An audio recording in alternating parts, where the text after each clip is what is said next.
Welcome back to In Business. World leaders have converged right here in New York City for the United Nations General Assembly. One of them, Bob Zoellick, president of the World Bank, joins us now live.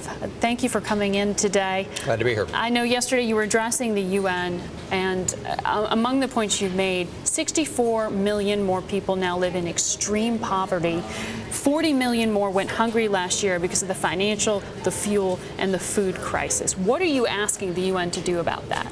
Well, the key message was, since this is the week that people are focused on the Millennium Development Goals, is that there had been a reasonable amount accomplished before the food, fuel, and financial crisis, but that clearly was a setback. So part of what we have to do is figure out what we've accomplished over the past years, but what we can do better, which is partly financial assistance, but it's also partly how you try to use common platforms for some of these aid programs.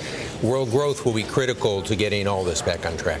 I'm sure, and I'm sure world growth also is linked to willingness to help give financial support. I want to talk about IDA, that World Bank fund that gives loans to the poor.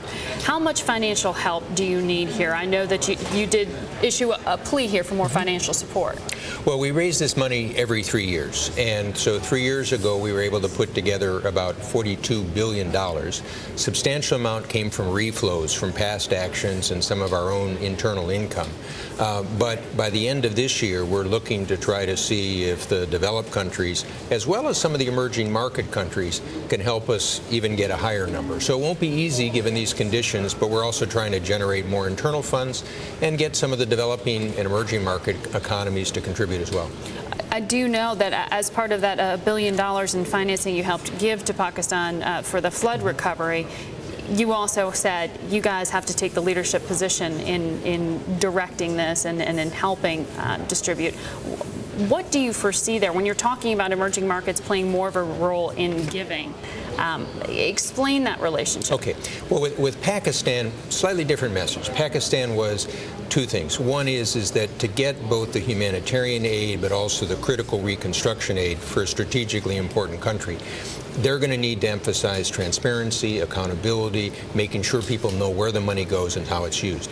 Second, Pakistan's revenue as a percentage of GDP is only about 9%. And so they have to take some steps on the fiscal side and revenue side because it's going to be hard to get others to pay for Pakistan if Pakistan doesn't pay for Pakistan. So the idea was to use this tragedy as a sense an opportunity to strengthen them. Now, you mentioned for some of the other contributions. We get increased amounts of direct contributions from some countries. From some countries like India, who still are beneficiaries of this program, they agreed to harden their terms. We've talked with some countries, including China, about paying back some of the concessionary funds they got, so as to add to the pool.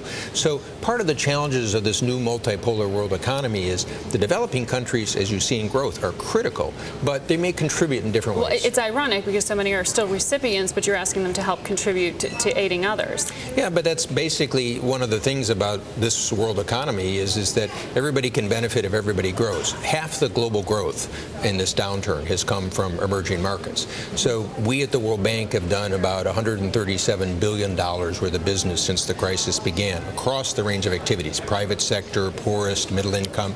But a lot of that comes back to the developed world because they buy goods and the U.S. and Germany and others export them.